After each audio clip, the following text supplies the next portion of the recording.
করলাম যে ভিডিও করলে মাছ ধরবো বড়ডি খোলো খুলছে রে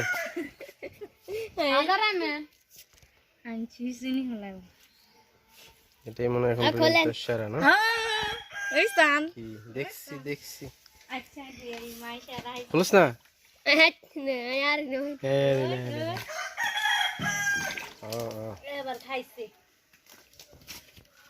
ধরো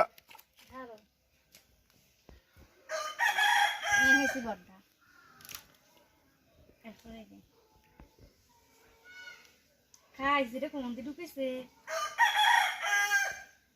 টান দিছে জানে ভাই আই কো টান দেন ওই আদা ভিডিও ধর তুই ভিডিও কর দেখো দেখো হাতারে কিচ্ছু গো দেখো হাতার দুন দুনিয়ে দিবে কেন আগে চালা রাস্তাতে দিকে